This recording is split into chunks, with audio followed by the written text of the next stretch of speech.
మంత్రి మురళి గారు ఎక్కడో కొంత మీరు మాల సామాజిక వర్గం కాబట్టి కొంత అటువైపు మొగ్గు చూపుతున్నాడు, మందకృష్ణకి వ్యతిరేకంగా మాట్లాడుతున్నాడు. నువ్వు ఎన్నిసార్లు మాట్లాడినా రఘు, నువ్వు ఎన్నిసార్లు ఏం మాట్లాడినా కానీ ఇక్కడ నేను ఎప్పుడన్నా మాల సంఘం మీటింగ్లకు పోయినా వీటికి సంబంధించి ఎప్పుడైనా వర్గీకరణ గురించి చేద్దని మాట్లాడినా? మీరు ఏ సంఘం మీటింగ్ పోలేదా? నేను పోలేదు. నేను వర్గీకరణ దేనికి పోలేదు. నేను ఓకే ఇంతవరకు నేను దేనికి పోలేదు. నన్ను పిల్లలు ఎవరు పిల్లలు ఉన్నాను. బికాజ్ నేను కొంచెం కులాలకు వచ్చి కొంచెం తేడాగా ఉంటాను కాబట్టి పిల్లలు ఉన్నాను. ఎవరు వాళ్ళు పిలవలేదు, వీళ్ళు పిలవలేదు.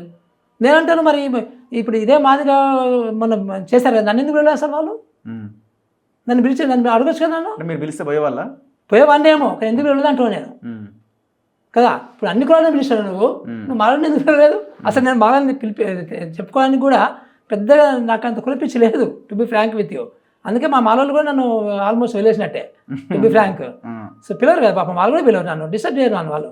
ఎందుకంటే నేను అంత పిచ్చోడు, ఈ పిచ్చోడు అంతా కూడా అవినీతి మీద లేకపోతే విద్య మీద సో దీన్ని ఫైట్ చేసుకుంటుంటాడు.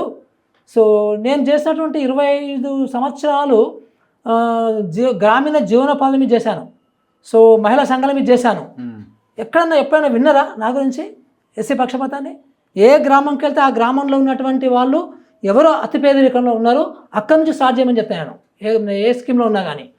సో కొన్ని గ్రామాలలో నీకు ముదిరాజులు బాగా అత్యంత వెనుకబడిన ఉంటారు, కొన్ని గ్రామాలలో గౌడ్లు అత్యంత వెనుకబడి ఉంటారు, కొన్ని గ్రామాల్లో లంబడులు ఎక్కువ ఉంటారు, కొన్ని గ్రామాలలో మాలులు ఎక్కువ పేదరికంలో ఉంటారు, కొన్ని గ్రామాలలో మాదిగోలు ఎక్కువ పేదరికంలో ఉంటారు, డక్కల వాళ్ళు పేదరికంలో ఉంటారు. అసలు పేదరికం అనేది బై క్యాస్ట్ కంటే కూడా, బై క్యాస్ట్ డెఫినెట్గా ఉంటుంది, బట్ బై క్యాస్ట్ కంటే కూడా యాక్చువల్గా ఏంటి పేదరికం? గుడిసెలో ఉన్న వాళ్ళు పేదలు, సో చదువుకోని వాళ్ళు పేదలు. అసలు గుడిసెలో ఉన్న వాళ్ళలో మళ్ళీ సింగిల్ ఉమెన్, సో ఒంటరి స్త్రీలు వాళ్ళు అతి పేదవాళ్ళు, కూలి మీద బతికే వాళ్ళు అతి పేదవాళ్ళు. సో ఇది పేదరికం అనేది కులముతో మాత్రమే ముడిపెట్టద్దు.